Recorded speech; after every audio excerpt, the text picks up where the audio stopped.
COVID has presented us with an opportunity to rethink just about everything because we're forced to, but especially in school districts. I think also this opportunity, we've elevated the importance of school meals mm-hmm. in a resilient community. Flipping the table. In 2019, nearly 57 million kids were enrolled in elementary and secondary school. Over 22 million of those kids were enrolled in the National School Lunch Program that provides reduced price or free meals for low-income kids.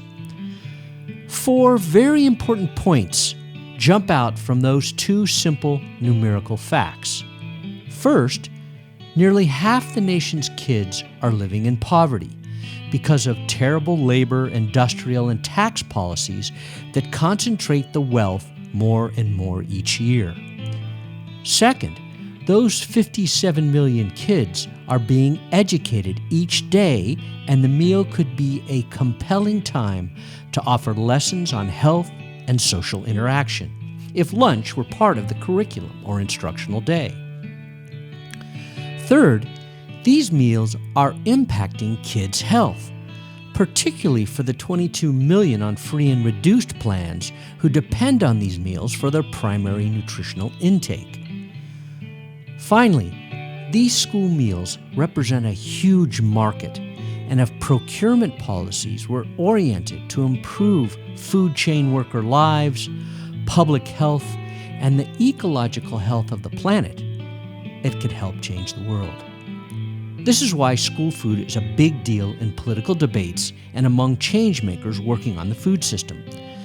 Today, we engage this juicy topic with a leader in the struggle to transform school food, to make it a powerful antidote to what ails our world. Adam Kesselman is passionate about bringing big ideas to life and is committed to orchestrating the complex dance of systems change that leads to healthy, empowered people living in sustainable and equitable communities. As the executive director of the Center for Ecoliteracy, Adam and his team bring people together with a compelling vision, smart tools, and resources that, when applied, transform school meals. I quote from the center's website, "The Center for Ecoliteracy is dedicated to cultivating education for sustainable living. We recognize that students need to experience and understand how nature sustains life and how to live accordingly.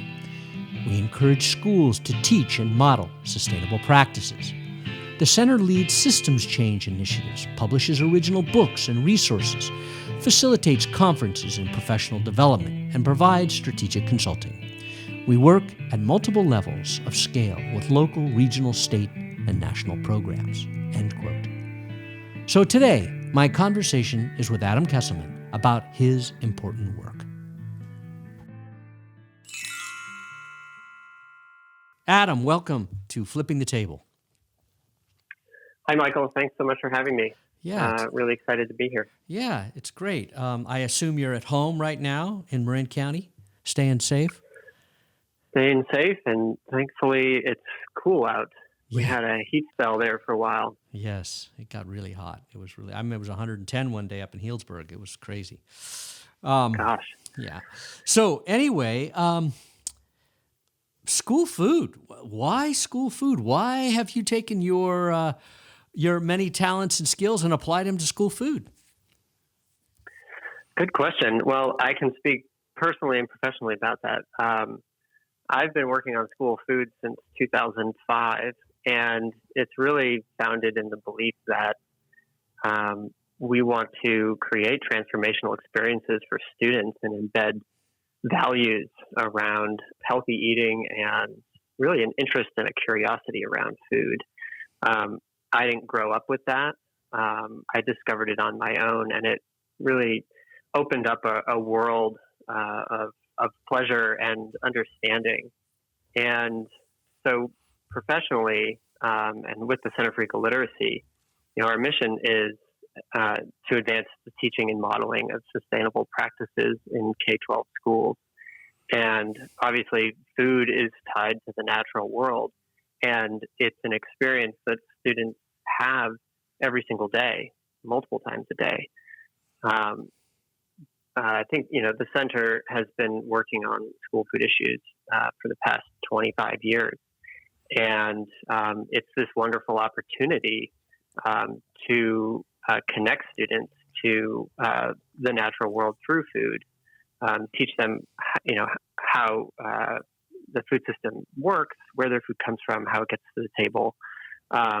And, we all know that school food has not had the sort of the best history in terms of quality. And there are definitely school districts that are doing an amazing job, and there are other districts that are serving foods that we'd like to see change, like chicken nuggets and ketchup as a vegetable and all of these things. So we really wanted to see the values that we're trying to teach students reflected in their meal program. And it's hard to teach about sustainability when you're serving a highly processed meal from a factory food system on a styrofoam tray. So kind of that's the overview. And what's just to give people context, in the scheme of things, what percentage of the food is the kind of food that comes from the factories and ends up on a styrofoam tray? Is that like 90% of the food, 80%? What is that? That is a good question. The short answer is I don't know. Mm-hmm. And I don't know if anybody does. We have an initiative called the California Food for California Kids Initiative. And early on, we did a study to find out if California kids were eating California food. And what we learned was that it's very hard to know where food comes from. It's very hard to understand where the food came from on the plates of students, in large part because a portion of that food, a large portion, is going through the USDA food program. And there is not source verification. There isn't that kind of tracing. But I will say that there's a strong farm-to-school movement in the United States and in particularly California. But there's amazing programs all over the country, and it's growing. Mm-hmm. And I know we'll get into this later, but during COVID, that was the big question: is are we going to see a return to more processed food? Mm-hmm. I think that the short answer is we are seeing that. It was sort of the first reaction, but there's also a strong commitment to purchasing from local farms and serving more fresh food. Mm-hmm. Good. Well, we're going to get into that, what's going on now, but let's back up a little bit and talk about the origins of the Center for Ecoliteracy and the arc of the work, the evolution of the organization from its founding. You said 25 years ago. That's an amazing, amazing thing. They were way ahead of the curve. Totally. It was founded by some visionary people.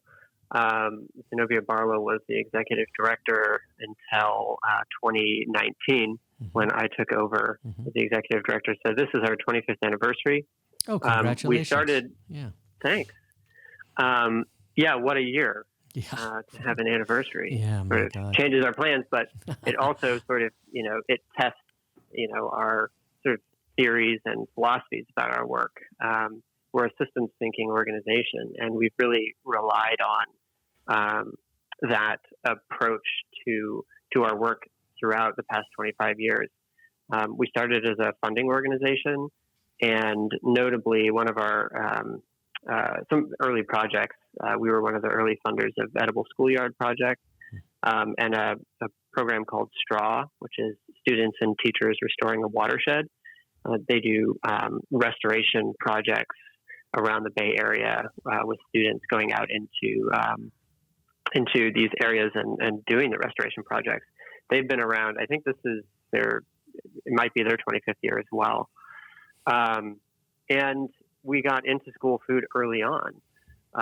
We worked in Berkeley Unified School District to support gardens in every school and to work on improving the quality of the food in school. And we've been working in Oakland Unified School District on a program called Rethinking School Lunch Oakland. Say that again. And couldn't quite hear that. we're working in Oakland on a project called Rethinking School Lunch Oakland. Rethinking, okay. And it's based on a framework we developed in the early 2000s.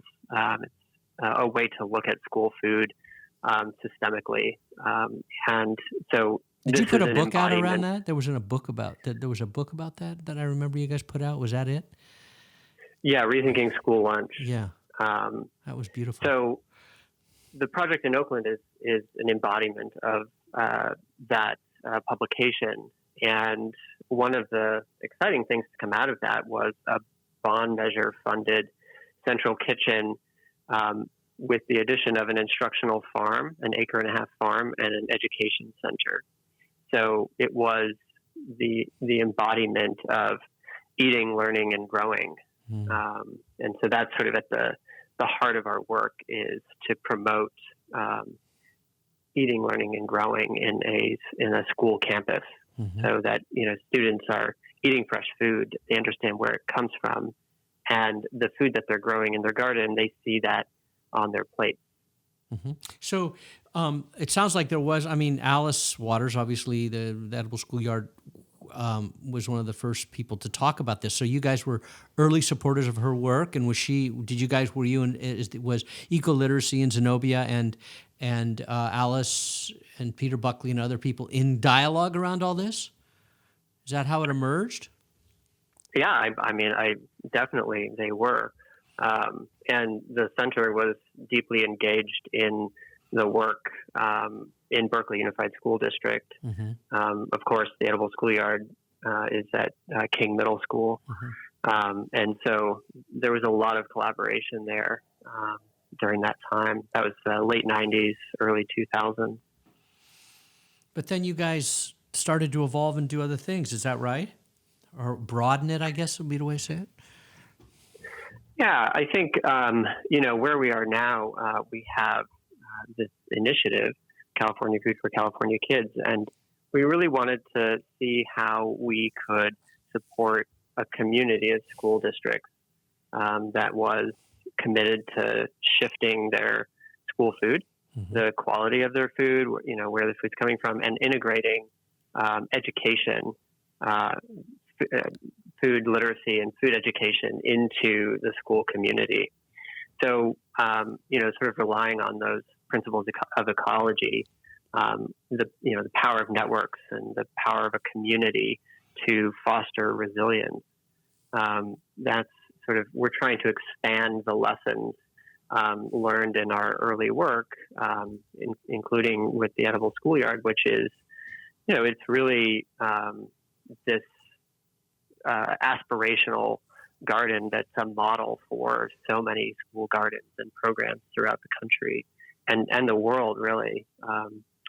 I have a friend who is a chef in Japan, and he brought Edible Schoolyard programming to Japan. So, it has a long reach. And what we're trying to do here in California is demonstrate that a community can create these impactful shifts.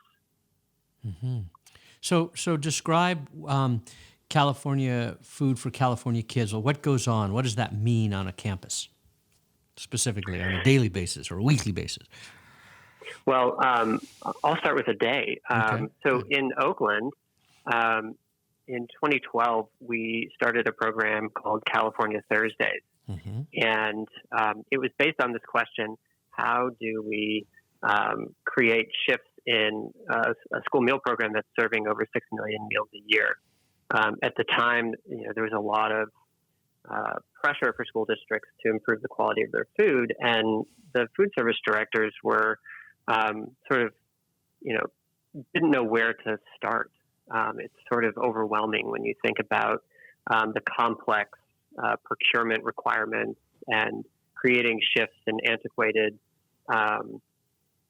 infrastructure in school districts. You have to address training and marketing and really kind of rebranding your school meal program. So we said, well, what if you start with one meal, one Thursday, And Thursday was, we chose Thursday because it worked with the production schedule in Oakland in terms of, when they receive food, prepare it, and then distribute it to all the school sites. And They have one central kitchen. They have one central kitchen that they produce all the food. Well, they will now. At the time, they didn't have one central kitchen. They had kind of three big production facilities that were never designed to produce the quantity of meals. Their biggest was at Prescott Elementary School. It was designed to be an elementary school kitchen, and it was producing 20,000 meals a day. Oh. So they were sort of, buckling under this pressure. That was the impetus for this central kitchen project. Mm-hmm. So the idea was serve a freshly prepared meal made with California grown food. And in order to do that, you have to really address your procurement. You have to figure out, where do I get this food? Maybe have conversations with your distributor and some farmers. You have to market the program. You have to share with your community what you're doing. You have to train your staff on preparing fresh items. Within 4 months into the program, the district actually was cooking fresh chicken for the first time in 20 years. Wow! And so there was a lot of training that had to go on with that. And student engagement is so important. How do you, if your program doesn't have a good reputation, you have to go about changing that. And I think, welcoming students into a flavorful experience is a great way to start doing that, and showing them the care that you're putting into the food and introducing them to new flavors. So that was really fun. So to answer your question, what does it look like on a daily basis? It's really a community where school districts commit to serving more fresh food, and they start with 1 day a month. And what we've seen is that the resources and the support of the community has encouraged districts to move from 1 day a month to 1 day a week, to expanding the program and the tenets of the program into their program every day. Because once you've made these shifts, it's easier to just adopt them throughout your program rather than reserving them for 1 day a week. Mm-hmm. Interesting. So that changes procurement policy, and your chefs have to learn more more recipes. What are the kids? What's the response of the kids? Do you guys do surveys like before and after to see the response of children?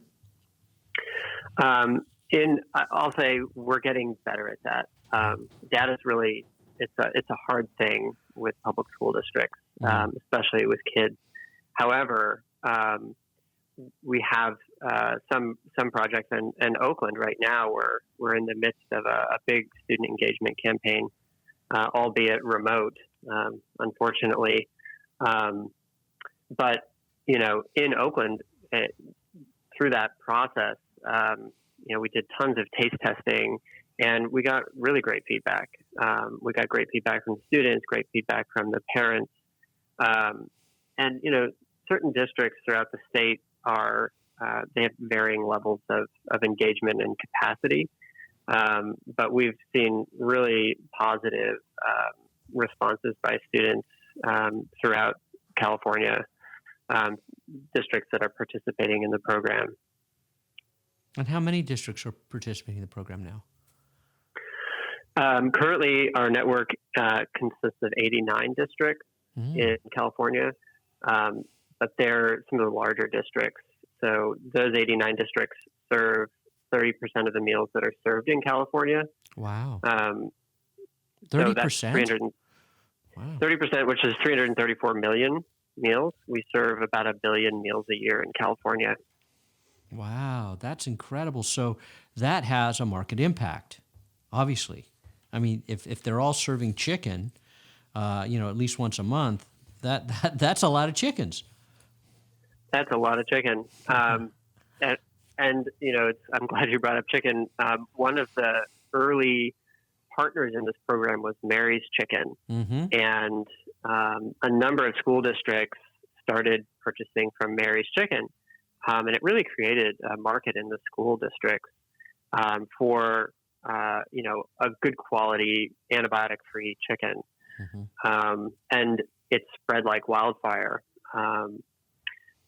Cisco, which is one of the large distributors, said in 2015 they identified California Thursdays as one of the big market movers in California. So it was actually influencing their business. Wow. School districts were asking for California grown food, which meant that they had to identify the California grown food. And so that's sort of that network effect. Cool. Now, so it sounds like, I mean, if you're in a third of the school, a third of the students in the state, and I assume that when you said you have the big districts, that would include LA Unified School District, which is the largest in the nation, correct?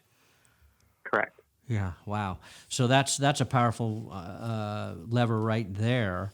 So, I mean, if you're in a third of the schools, you've pretty much demonstrated, or a third of the children are eating this way or are having a chance to eat this way through the program. It would say to me that it's pretty much unstoppable now over time, right? I mean, all the science around, dispersing and the uptake of ideas says that if you get to 20%, you can pretty much guarantee that over time you're going to get beyond that and become the dominant force. Do you believe that's possible, that you're going to have transformed California school food in another 10, 15 years? I think that's realistic. I don't have the hubris to say that we're going to take over, we're going to change school food entirely, because there's a lot of headwinds, just, in terms of the challenges of operating school meal programs in general.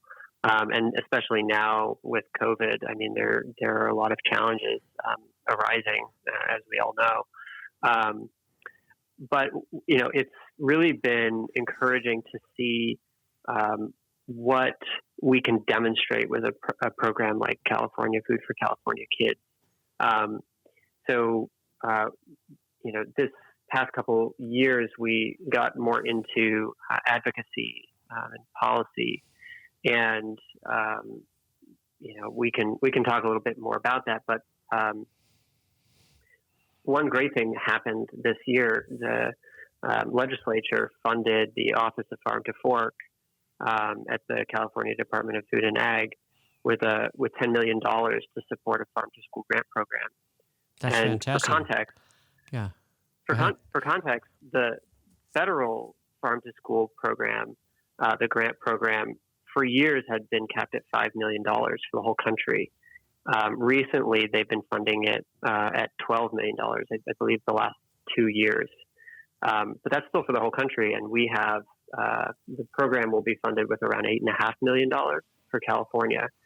So I think that the work that all of the school districts are doing to prioritize farm to school in California has caught the eye of the California legislature. And they're willing to fund that. And I think that's a really important step, that we can demonstrate success. Yes.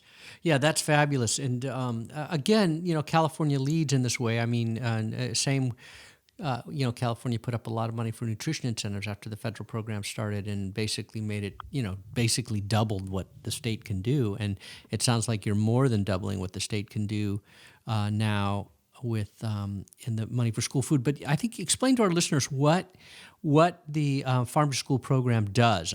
So what those grants are for. I'm not sure everybody will understand that. Sure. Well, federally, the Farm to School grant program is to support these connections with schools and agriculture to promote fresh, healthy food. So procurement support, education support, and there's a myriad of program examples throughout the country. We've used that grant program at the center to support curriculum development that teaches students about the food system. We've developed curriculum that teaches them about agriculture in California and food and climate change and the relationship of the food system and climate change. In California, I think it's a really great opportunity to support school districts to promote local procurement. I think that is such an important first step in farm to schools, to know where your food came from and to develop relationships in your community. And these grant programs often support planning and capacity building. School districts might hire a farm to school lead that can support that kind of outreach to the local community and that procurement process. It also might support garden educators and connecting gardens to the educational day. So things like that. I mean, it's really like hands-on. It makes sense. And just to give people a context about how much in California, how much does a school district have to create a meal for a child? How much money total with Fed and state matching money? In California, it's a little bit more. So they're getting about I believe it's like $3.87 from the Fed, and California contributes 23 cents currently for every breakfast and lunch that's a reimbursable meal. And of course, you have food costs, you have labor costs. For food, what we're seeing is around should be around like $1.30 to $1.50, sometimes more, for the food for a meal. Wow, that's not very much though, is it? It really isn't. But, I think the silver lining is scale. I think there's a lot you can do when you have the scale that school districts have. And, I would say that it's just so impressive to see the creativity and determination that the food service workers have, the commitment to the students, and, their ability to think through the complexity of turning, like a commodity product, leveraging their dollars to buy a commodity product and turn that into a freshly prepared meal. There's a lot of sort of creative procurement going on. Can I use commodity beans that cost me very little and pair that with maybe a more expensive local vegetable or some kind of protein or something like this. Interesting. Good. So that's actually must be stimulating for the school food staff workers who were used to just heating food or whatever. I mean, now they're moving into a whole new world. And I know that training, which you've mentioned, is so important in this new paradigm of school food production that you're talking about. Before we move, I want to talk about COVID and kind of the second half of our time now. But I before we go to that, I am interested. I know California is the leader, and California is unique in the sense that we are one of the most important agricultural regions in the world, and I know that a lot of your work is centered here in California, but I know that you're also part of networks and managing networks of folks that are national. So what are other places in the country doing? Like what is happening up in the upper Midwest where they have a shorter growing season, or in the South where they have a different set of crops? I mean, what are you hearing from these other regions about these kinds of programs? Are they going well? Or are there shiny examples that you're really thrilled to see? There are a number of shining examples, and all different growing regions. You mentioned the upper Midwest. They have a strong network of districts that are purchasing local food. Minneapolis comes to mind. They have a very strong farm to school program, and they contract with local turkey growers. There's a lot of legumes and rice that come from the Midwest, so they're featuring that on their menus. You see a lot of forward contracting too. Which means, for people listening, means that the district goes to farmers and asks them to grow certain things. Exactly. And so Minneapolis has been very successful at that. Georgia has a really strong farm to school program in general. Lots of smaller farmers connecting with schools, and you're really seeing throughout all of this work an elevation of equity that in the conversation. So prioritizing disadvantaged farmers, racial and gender equity in the procurement process. Vermont has an amazing farm to school program. And of course, they're limited to some degree by the weather, but they're making it happen. And I'll note that the California Thursdays program sort of started a wave, and there actually is a Minnesota Thursdays program, Nebraska Thursdays program, and a New York Thursdays program, which is exciting. But yeah, there are really amazing examples all across the country, and the community learns from itself. So there are great groups like the National Farm to School Network, Food Corps, another group that's doing great work in the space and helping to keep the network connected and sharing inspirational ideas. This is Michael. I just wanted to say how thrilled I am and excited that you're listening to Flipping the Table. These are the kinds of conversations I've wanted to share with people for a decade or more. So please like us, share with your friends, write a review, and subscribe.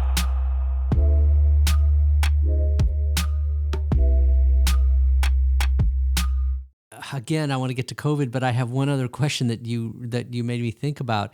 Down in LA, the Los Angeles Food Policy Council a few years ago started the Good Food Purchasing Program, which then spun off and now is active as an individual organization out there, creating criteria for procurement that really advances both social justice, environmental, and local economic values.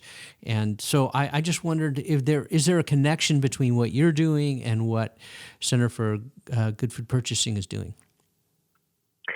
Yes, absolutely. We're big fans of their work, and we've been exploring how to incorporate what they're doing more with our work to expand the impact of it to the network of districts we work with. But I'm glad you brought them up. I actually just watched a film called Food Chain last night by Sanjay Rawal, who I was recently introduced to, and it's a very poignant view of farm labor in America, and it just really drives the importance of the work that Good Food Purchasing is doing. To prioritize a set of values in the food system. And, what I hope to see evolve, there are districts all across the country committing to these values and really also committing to understand the story of their food and where it comes from. And what I hope to see translate to students is an understanding of those values around labor, environmental impact, I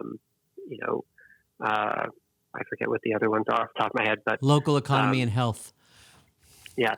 So, that's sort of at the heart of food system and its impact on the community and your health as an individual. And at the end of the day, we want to see students have those values so that they can take them with them throughout their life to support their health and the health of their communities that they live in.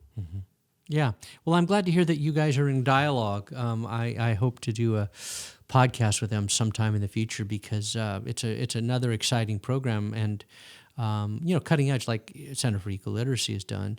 So let's switch gears now. Let's talk about COVID because obviously it's had a humongous impact on schools. And the big debate now is what schools are going to open and what's not. It's become a political fight over, kind of right wing, left wing, whether schools should open has gotten crazy. So I'm just very curious if you could just talk about how your trajectory has been impacted and what you're doing now to continue this work of trying to embed values into kids when they can't actually go to school. Yeah, well, that definitely threw a wrench in the works, but students are still getting school lunch. So it was amazing when COVID struck how quickly food service programs responded. And the USDA issued waivers to allow school districts to basically to package meals and serve them in a drive-up fashion. And they didn't have to track the student eligibility. And there were a number of waivers that were important to making that possible. So, like every organization, we took a pause and really looked at what does our community need from us right now. Fortunately, we were positioned to respond, in a way to promote resilience. So we already had a community. We had dialogue with a large group of food service directors and partners and allies. So the first thing we did is listen to what the needs of this community were. We started what we call a community of practice video call series, so Zoom series, and it grew from 30 people to almost their biweekly calls now, and we have upwards of 175 plus people attending every other week. And it's an opportunity for districts to connect with one another, share ideas, and build connections with partners across the state and the country. So some things that came out of that. So in the early part of COVID, so like March, April, there was really a lack of food safety guidance for school districts, which are unique. Food programs are unique, and so we worked with our partners at Lunch Assist to create a synthesis of the best information and really focus it in a straightforward way for food service directors to implement. So that was about keeping people safe from COVID, so that you weren't passing COVID through the food? Is that what the main problem was? Or was it keeping food warm and safe as it was shipped to homes? The former. So really kind of how do you implement social distancing across all of these different school sites when your operations weren't set up to do that? How do you set up operations where you can safely package and hand food off to parents as they come in? It may not seem that complex, but when you start going through the actual complexity of an operation, it was difficult, and there wasn't a sort of an agreed upon approach to safety at the time. So let me ask a question around that. So have any school district cafeteria systems or systems that produce the food had any outbreaks like they do in the meat processing plants? Because they are working next to each other, right? These cooks are working together. Yeah, very few. There were some cases, and we saw school programs closed down because of it. But it was very few, miraculously. Good. I think one of the things that happened was that programs shifted to more packaged foods, so they actually weren't cooking as much. But we're seeing a move back to more fresh food, and there's a strong desire to serve more local and fresh food. But certainly, the risks were high. Many of the food service staff stayed home until you had sort of skeleton crews at districts. You had districts paying hazard pay. PPE wasn't available to all the districts, and I've heard stories of staff, having to bring their own PPE and reusing it and things like this. So the community of practice calls also presented both a window into all of the issues that districts were dealing with, and there were people listening that could support either with information to navigate the complexity or connections to other organizations or people to support. So it's been really just encouraging to see the growth of this community. Who's in the calls? You said, I think 170 something. How many, who's representing those calls? Who's there? Good question. It was originally, these calls were designed for food service directors, and they are the majority. But,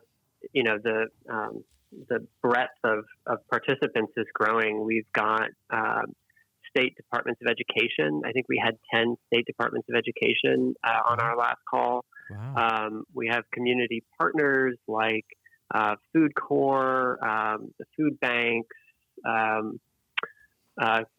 California Food Policy Advocates, groups like this, CAF, the Community Alliance with Family Farmers. Mm-hmm. And how many states? We have new partners. We've had 24 states represented so far, which great. It's half the nation. It's amazing. Yeah, I didn't think of it that way. So it's.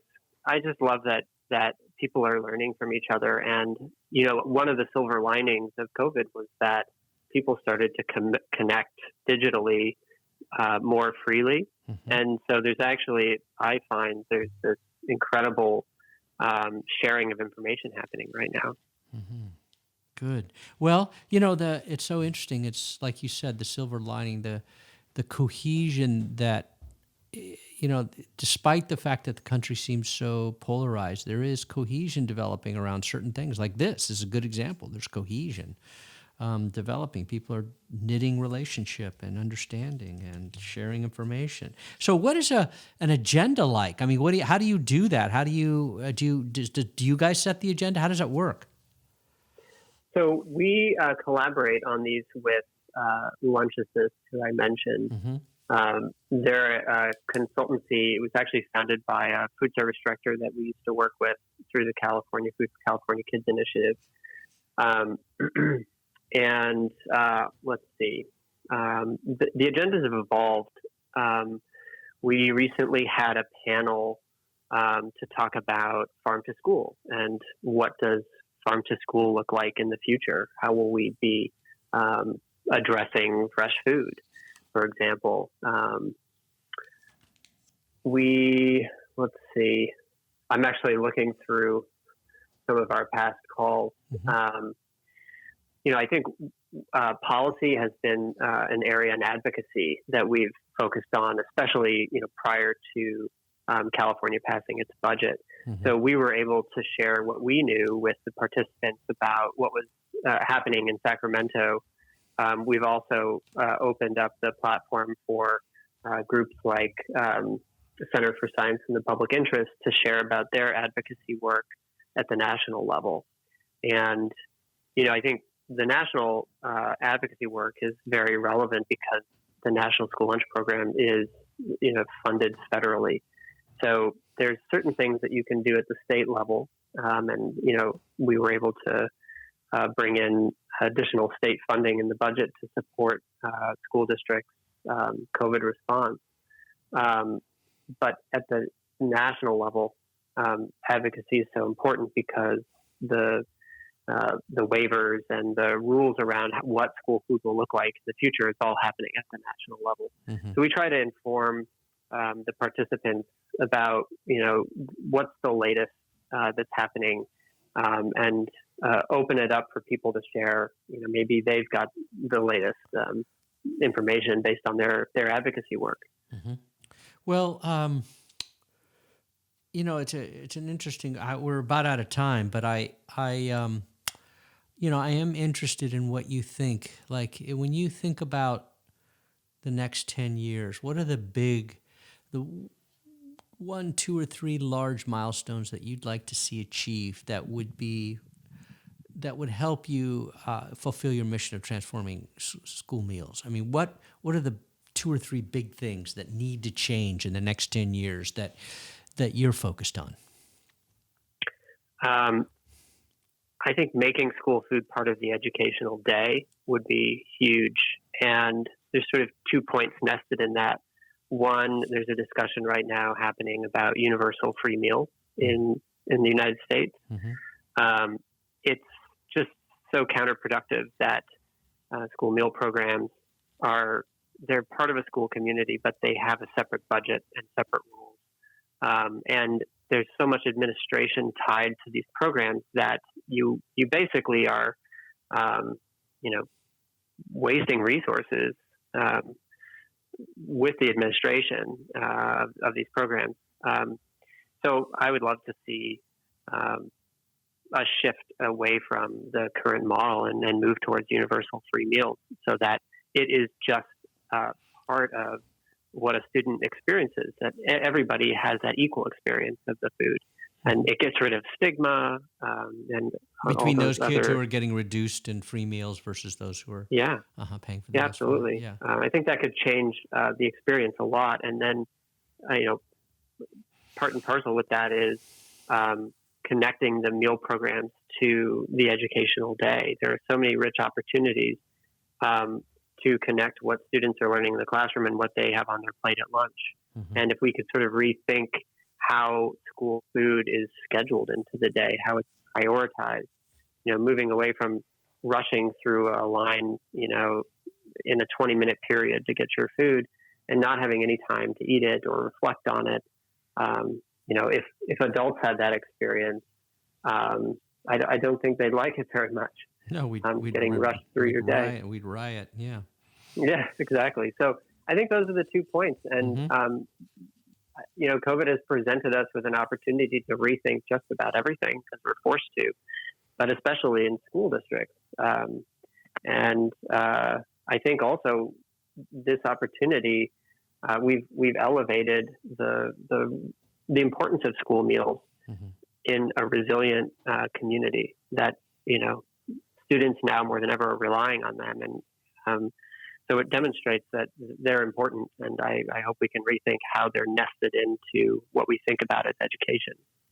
Yeah, that's fabulous. That's a good point to leave us with, Adam. I want to say, thank you for your work.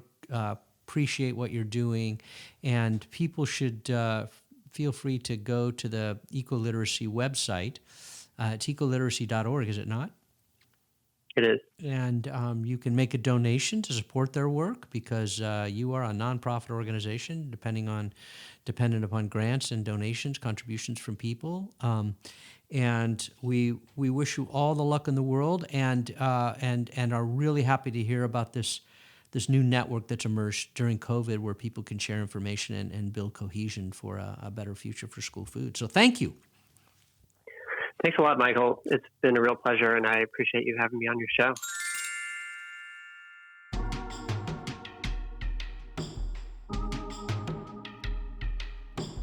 Hey, this is Michael. As you know, Flipping the Table is sponsored by Roots of Change. You can keep our program going by making a contribution to Roots of Change through our website, rootsofchange.org.